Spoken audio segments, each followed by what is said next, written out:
ഇന്നലെ 10 100 പേരെ ആദ്യം കൊണ്ടുവന്നു. പിന്നെ കേട്ടവരായിട്ട് 10,000 പേര് വന്ന് സ്കൂളൊക്കെ തകർത്തു.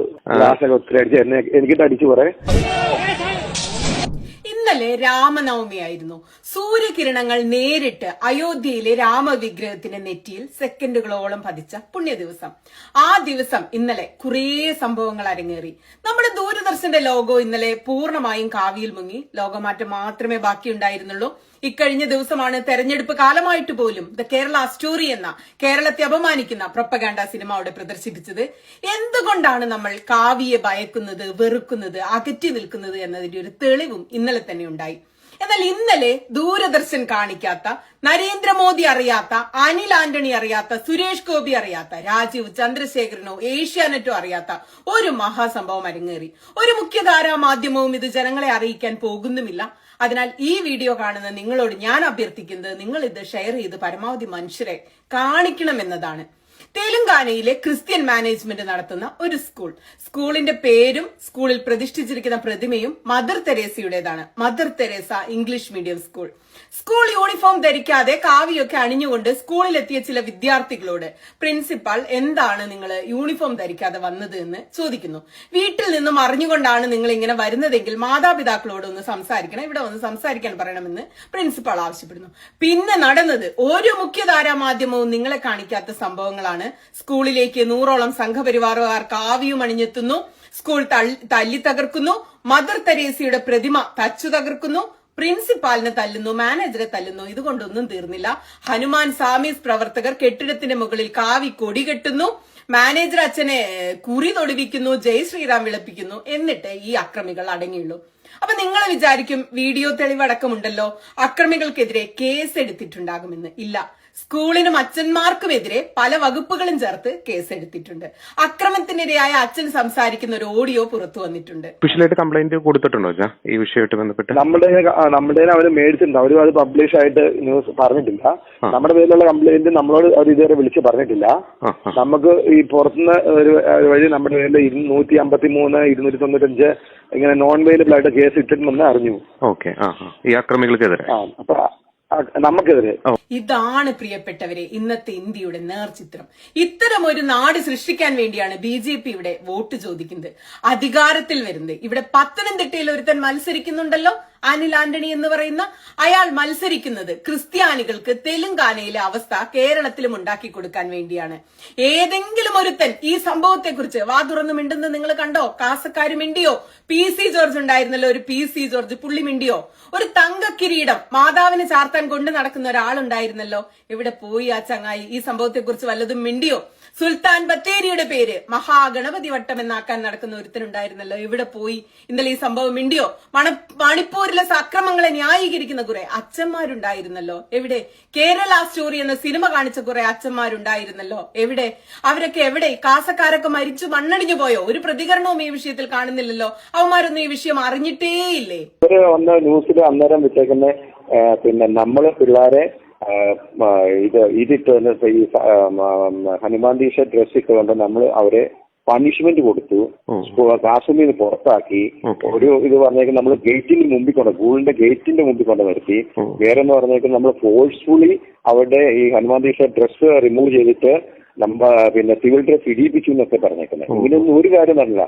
നരേന്ദ്രമോദിയും BJPയും കൂട്ടരും വളരെ മോശമായ വർഗീയ പ്രചാരണങ്ങളിലൂടെയാണ് തെരഞ്ഞെടുപ്പ് പ്രചാരണം മുന്നോട്ട് കൊണ്ടുകൊണ്ടിരിക്കുന്നത്. ആശ്വാസകരമായി തോന്നിയ ഒരു കഴിഞ്ഞ ആഴ്ച കണ്ടൊരു വാർത്ത, വർഗീയതയും അപരവിദ്വേഷവും പറയുന്ന പ്രധാനമന്ത്രി നരേന്ദ്രമോദിയെ തെരഞ്ഞെടുപ്പിൽ നിന്ന് അയോഗ്യനാക്കണമെന്ന് ഡൽഹി ഹൈക്കോടതിയിൽ ഒരു ഹർജി എത്തിയെന്നത് മാത്രമാണ്. ഹർജിയിൽ നടപടിയൊന്നും ഉണ്ടാവില്ല എങ്കിൽ പോലും അഭിഭാഷകനായ ആനന്ദ് ജോൻധലെയാണ് ഡൽഹി ഹൈക്കോടതിയിൽ ഈ ഹർജി സമർപ്പിച്ചത്. ഹിന്ദു, സിഖ് ദേവതകളുടെയും ആരാധനാലയങ്ങളുടെയും പേരിൽ നരേന്ദ്രമോദി BJPക്ക് വേണ്ടി വോട്ട് ചോദിച്ചുവെന്നും പ്രതിപക്ഷ പാർട്ടികൾക്കെതിരെ മുസ്ലിങ്ങളെ പ്രീണിപ്പിക്കുന്നുവെന്ന പരാമർശം നടത്തിയെന്നുള്ള കാര്യങ്ങളൊക്കെ ചൂണ്ടിക്കാണിച്ചുകൊണ്ടാണ് ഹൈക്കോടതിയിൽ ഹർജി എത്തിയത്. നരേന്ദ്രമോദിയെ തെരഞ്ഞെടുപ്പ് കമ്മീഷനോ കോടതികളോ ഒന്നും അയോഗ്യനാക്കാനോ തിരുത്താനോ തൊടാനോ വിലക്കാനോ പോകുന്നില്ലെന്ന് കഴിഞ്ഞ കാലത്തെ കുറെ അനുഭവത്തിൽ നിന്നും ഈ വിദ്വേഷ പ്രചരണം അവർ തുടരുമെന്നും നമുക്കൊക്കെ അറിയാം. എന്നാലും ഒരാശ്വാസം, ഈ സമയത്താണ് കോൺഗ്രസുകാർ ലീഗിന്റെ കൊടി താഴ്ത്തി കെട്ടിക്കൊണ്ട് വയനാട്ടിൽ പ്രചാരണം നടത്തുന്നതെന്ന് വളരെ സങ്കടകരമാണ്. എന്ത് രാഷ്ട്രീയ സാഹചര്യം പറഞ്ഞാലും എനിക്കത് മനസ്സിലാവുന്നില്ല. ലീഗിന്റെ കൊടി കേരളത്തിൽ ഉയർന്നു പറക്കേണ്ട ഒരു കൊടി തന്നെയാണ്. ഇന്ത്യൻ ശിക്ഷാ നിയമം 153A പ്രകാരം ജനപ്രാതിനിധ്യ നിയമപ്രകാരം തെരഞ്ഞെടുപ്പിൽ നിന്ന് 6 വർഷത്തേക്ക് ഉടൻ അയോഗ്യനാക്കാവുന്ന കുറ്റങ്ങളാണ് ഇപ്പോൾ മോദിയും കൂട്ടരും നാടുനീളെ നടന്ന് തെരഞ്ഞെടുപ്പ് പ്രചാരണം എന്ന പേരിൽ കെട്ടഴിച്ചു വിട്ടുകൊണ്ടിരിക്കുന്നത്. മതത്തെ ഉപയോഗിച്ചുകൊണ്ട് വോട്ട് അഭ്യർത്ഥിക്കുന്നത് സംബന്ധിച്ച് 1951 ജനപ്രാതിനിധ്യ നിയമം അനുസരിച്ച് ഇത് തെറ്റാണ്. നരേന്ദ്രമോദി ഇപ്പോൾ എല്ലായിടത്തും പറഞ്ഞു നടക്കുന്നത് കോൺഗ്രസ് രാമക്ഷേത്ര നിർമ്മാണത്തെ എതിർത്ത് നവരാത്രി കാലത്ത് മാംസഭക്ഷണം കഴിച്ചു, ഭൂരിപക്ഷ സമുദായത്തിന്റെ വികാരത്തെ വ്രണപ്പെടുത്തി എന്നൊക്കെയാണ്. എന്നാൽ നമ്മളുടെ ഗതികേട് എന്താണെന്ന് അറിയാമോ? ഒരു പ്രസംഗം വർഗീയമാണോ അല്ലയോ, ഈ തെരഞ്ഞെടുപ്പ് പ്രചാരണങ്ങൾ നിയമവിരുദ്ധമാണോ എന്നത് തെരഞ്ഞെടുപ്പ് കമ്മീഷന്റെ തീരുമാനത്തെ മാത്രം ആശ്രയിച്ചാണ് ഇരിക്കുന്നത്. തെരഞ്ഞെടുപ്പ് കമ്മീഷൻ അത് തോന്നാത്തിടത്തോളം കാലം ഒന്നും ചെയ്യാൻ പറ്റില്ല എന്നതാണ് അവസ്ഥ. മതം, വംശം, ജാതി അല്ലെങ്കിൽ മറ്റു വിഭജന ഘടകങ്ങൾ എന്നിവയൊക്കെ അടിസ്ഥാനമാക്കി വോട്ട് അഭ്യർത്ഥിക്കുന്നത് തെറ്റാണ് എന്ന് കൊച്ചുകുട്ടിക്ക് പോലും ഈ നാട്ടിൽ അറിയാം. എന്നാൽ തെരഞ്ഞെടുപ്പ് കമ്മീഷന് മാത്രം ഇക്കാര്യത്തെക്കുറിച്ച് അറിയില്ലെന്നാണ് അവരുടെ നാട്യം.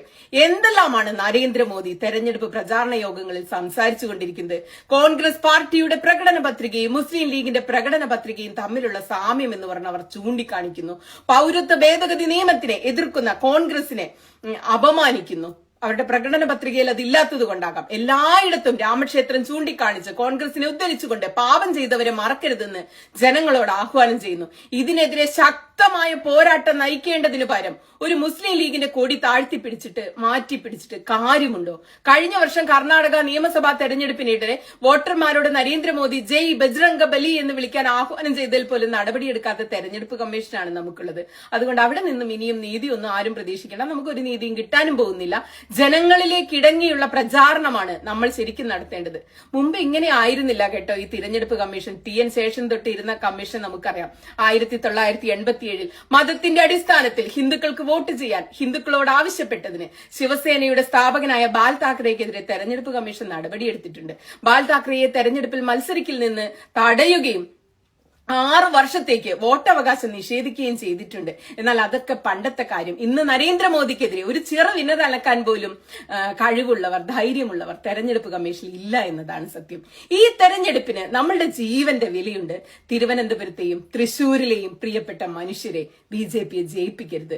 ബാക്കി എവിടെയും അവർ വിജയത്തിന്റെ 7 അയലത്ത് പോലും ഇല്ല എന്നതുകൊണ്ടാണ് തിരുവനന്തപുരവും തൃശൂരും എടുത്തു പറയുന്നത്.